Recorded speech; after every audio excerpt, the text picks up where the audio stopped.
आज की इस कक्षा में हम पढ़ने वाले हैं सप्तमी कक्षा की संस्कृत पाठ्य पुस्तक रुचिरा का त्रयोदश पाठ। पाठ का नाम है अमृतम संस्कृतम। इस पाठ का पहला भाग हमने पढ़ लिया है और आज हम दूसरा भाग पढ़ेंगे। इस भाग में हम पाठ के उत्तरार्ध अंश का अध्ययन करेंगे। पाठ के पूर्वार्ध में हमने संस्कृत भाषा का क्या महत्व है, कौन कौन से विषय संस्कृत भाषा में निहित हैं, ये हमने जाना है। और यह भी साथ में जाना कि आज के आधुनिक विषयों में शायद ही कोई ऐसा विषय हो जो संस्कृत भाषा से अछूता हो, संस्कृत भाषा में जिसके लिए ग्रंथ न लिखा गया हो। आगे संस्कृत भाषा का और भी महत्व है जो हम इस पाठ के उत्तरार्ध भाग में जानेंगे। तो आइए पाठ को पढ़ते हैं। पाठ का यह गद्यांश है। गद्यांश का वाचन करते हुए आगे हम कठिन पदों के द्वारा इस गद्यांश को समझेंगे। संस्कृते विद्यमानाः सूक्तयः अभ्युदयाय प्रेरयन्ति यथा सत्यमेव जयते वसुधैव कुटुम्बकं विद्ययामृतम् अश्नुते योगः कर्मसु कौशलम् इत्यादयः। सर्वभूतेषु आत्मवत् व्यवहारं कर्तुं संस्कृत भाषा सम्यक शिक्षयति। यह गद्यांश है। इस गद्यांश में जो संयुक्त पद है उनका विभाग यहाँ पर दिखाया गया है। जैसे वसुधैव, यह संधियुक्त पद है। विच्छेद करने पर वसुधा एव, ये दो पद प्राप्त होते हैं। यहाँ पर वृद्धि संधि है। इसी प्रकार विद्यामृतम अश्नुते, इस पद का विभाग करने पर तीन पद प्राप्त होते हैं। विद्यया अमृतम अश्नुते, इन तीनों पदों में विद्यया अमृतम, इन दोनों पदों में सवर्ण दीर्घ संधि है और तीसरा पद वर्ण संयोग के कारण संयुक्त हुआ है। ये पद विभाग था।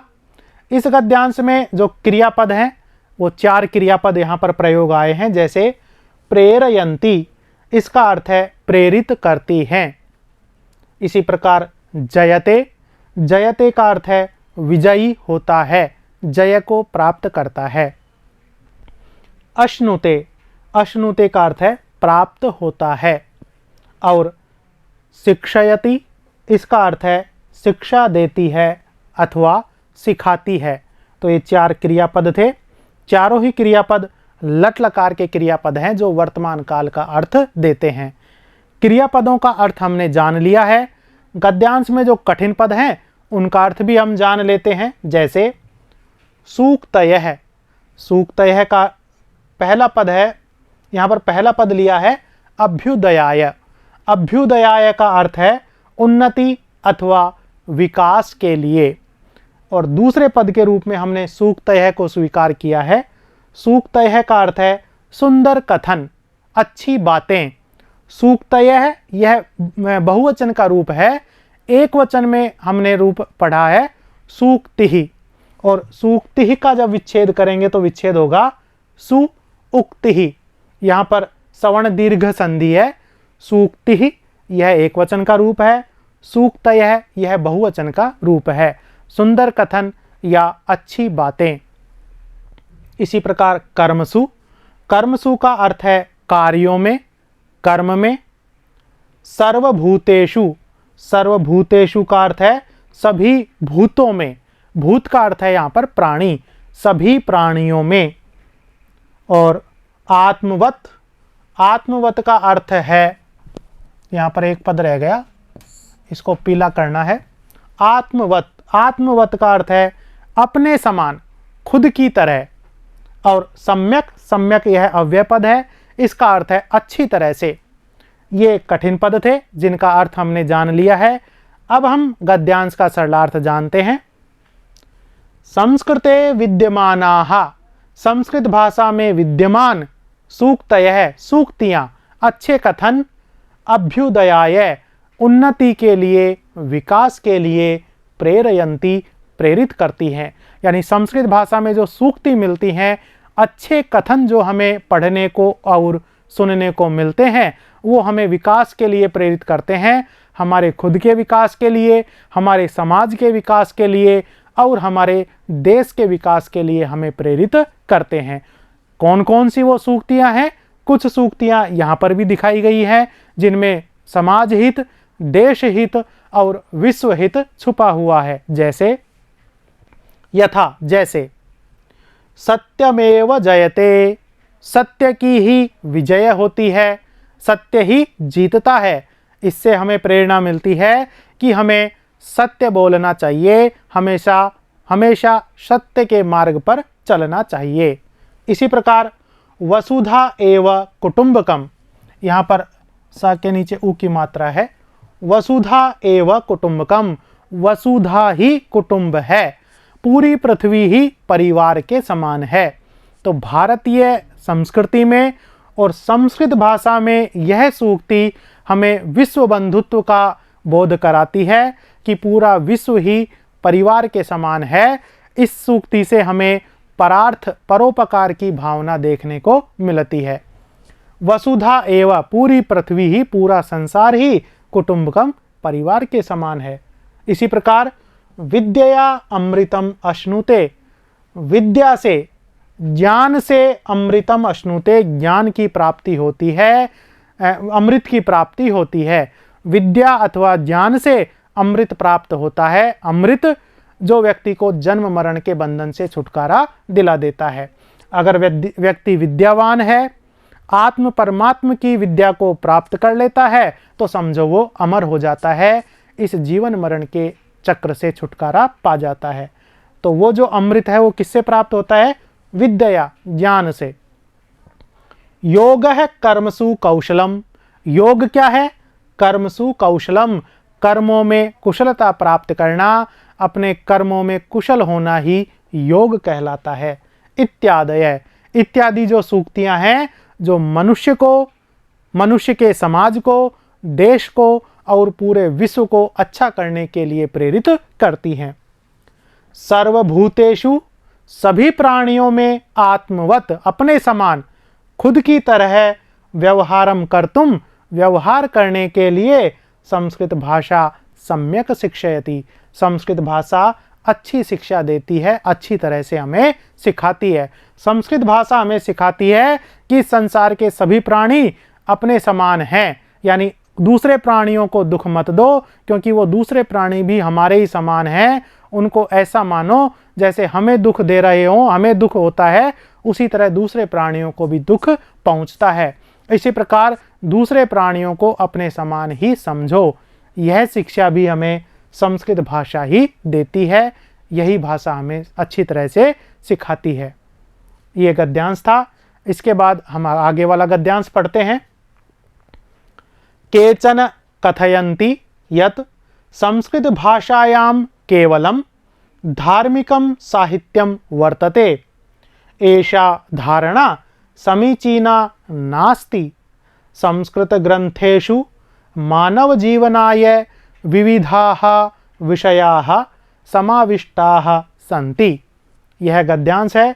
इस गद्यांश में जो कठिन पद हैं, जैसे समीचीनाः, समीचीना का अर्थ है सही या उचित, विविधाः अर्थात अनेक प्रकार के, और समाविष्टाः अर्थात सम्मिलित, मिले हुए।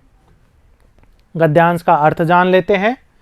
केचन कथयन्ति, कुछ लोग कहते हैं, यत् कि संस्कृत भाषायाम, संस्कृत भाषा में, केवलम, केवल, धार्मिकम साहित्यम वर्तते, धर्म से संबंधित साहित्य है, धर्म की ही बातें हैं, ऐसा कुछ लोग कहते हैं। किंतु ऐसा धारणा, यह धारणा समीचीना नास्ति, समीचीन नहीं है, उचित नहीं है। जो लोग यह समझते हैं कि संस्कृत भाषा केवल धार्मिक साहित्य से युक्त है, उसमें धर्म की बातें बताई गई हैं, तो उनकी यह धारणा ठीक नहीं है। संस्कृत ग्रंथेषु, संस्कृत के ग्रंथों में, मानव जीवनाय, मनुष्य को जीवन जीने के लिए, विविधाः विषयाः, अनेक प्रकार के विषय, समाविष्टाः सन्ति, सम्मिलित हैं। संस्कृत ग्रंथों में बहुत सारे विषय लिए गए हैं। जैसे हमने पिछले पहले भाग में जाना था कि आज के जो आधुनिक विषय हैं, चाहे वो चिकित्सा शास्त्र हो, चाहे वो विमान शास्त्र हो, चाहे वो खगोल विज्ञान हो, चाहे वो वास्तुशास्त्र हो, चाहे वो रसायन शास्त्र हो इत्यादि, आज के युग में जो महती आवश्यकता जिन विषयों की है उन विषयों के ग्रंथ भी हमें संस्कृत भाषा में उपलब्ध होते हैं। इसीलिए संस्कृत भाषा को धार्मिक भाषा नहीं समझनी चाहिए, केवल धर्म का प्रतिपादन करने वाली भाषा नहीं समझनी चाहिए। यह इस गद्यांश का सार था। आगे पढ़ते हैं।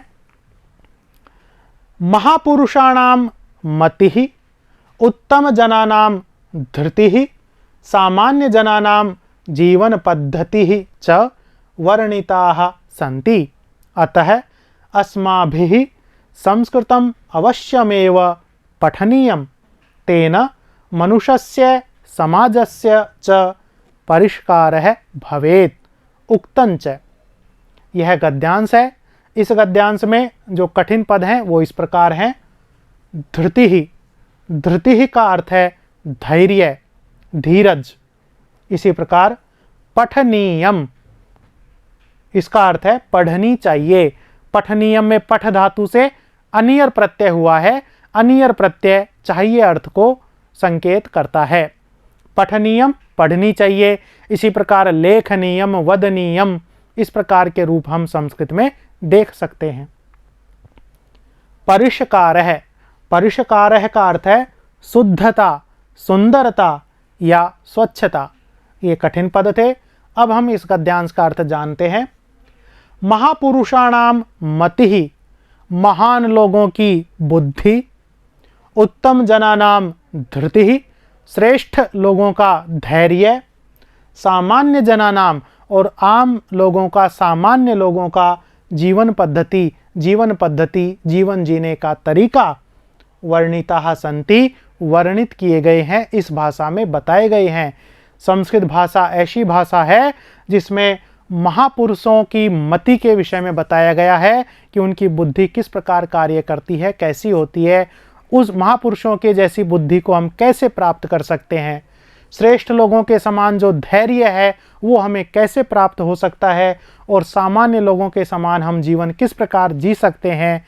ये सारी चीज़ें हमें संस्कृत भाषा में प्राप्त होती हैं। वहीं पर इन सब चीज़ों का वर्णन मिलता है। अन्य किसी विषय को पढ़ेंगे तो वो विषय केवल एक क्षेत्र का ज्ञान देने तक ही सीमित रहता है, जबकि संस्कृत भाषा का ज्ञान विविध क्षेत्रों का ज्ञान है। अलग अलग क्षेत्रों का ज्ञान हम संस्कृत भाषा में एक ही जगह पर प्राप्त कर सकते हैं। अतः इसीलिए इन सभी विशेषताओं के कारण ही अस्माभिः, हमारे द्वारा संस्कृत भाषा को अवश्यमेव पठनीयम, अवश्य पढ़ना चाहिए, जरूर इसका अध्ययन करना चाहिए। तेना, जिससे, अगर हम संस्कृत भाषा का अध्ययन करेंगे तो इसका अध्ययन करने से मनुष्य का, समाजस्य च, और समाज का परिष्कारः भवेत्, परिष्कार होगा। मनुष्य और समाज दोनों शुद्ध होंगे, स्वच्छ होंगे, उनमें अच्छे विचारों का, अच्छी भावनाओं का विकास होगा। और इसीलिए उक्तञ्च कहा भी गया है। क्या कहा गया है? आगे एक श्लोक है। इस श्लोक के द्वारा संस्कृत भाषा का सारभूत तत्व बताया गया है, महत्व बताया गया है। अमृतम संस्कृतम मित्र, सरसम सरलम वचः, भाषासु महनीयम यद ज्ञान विज्ञान पोषकम। यह श्लोक है। श्लोक को समझने के लिए इसमें जो कठिन पद हैं उनका अर्थ जान लेते हैं। सरसम, सरसम का अर्थ है रस से युक्त, यानी आनंद से युक्त, मनोरंजन, मनोविनोद करने वाली, रस से युक्त या आनंद युक्त। और महनीयम, महनीयम का अर्थ है महान या ज्ञान से परिपूर्ण, जो ज्ञान से भरी हुई है। ज्ञान विज्ञान पोषकम, ज्ञान और विज्ञान को पोषण देने वाली, ज्ञान और विज्ञान को पुष्ट करने वाली। तो ये 3 कठिन पद थे। इसमें कवि क्या कह रहा है? मित्र, यह संबोधन का रूप है। तो जो पाठक हैं, श्रोता हैं, उनको मित्र रूप में संबोधित करते हुए कई कवि कह रहा है, क्या कह रहा है? मित्र, हे मित्र, संस्कृतम अमृतम, संस्कृत अमृत है। किस किस प्रकार है? क्योंकि यह जो संस्कृत है वो सरसम, रस से युक्त है, आनंद से युक्त है, सरलम और सरल वचनों से युक्त है। यानी संस्कृत के जो वचन है, वाणी है, शब्द हैं, वो रस से युक्त हैं और सरल हैं।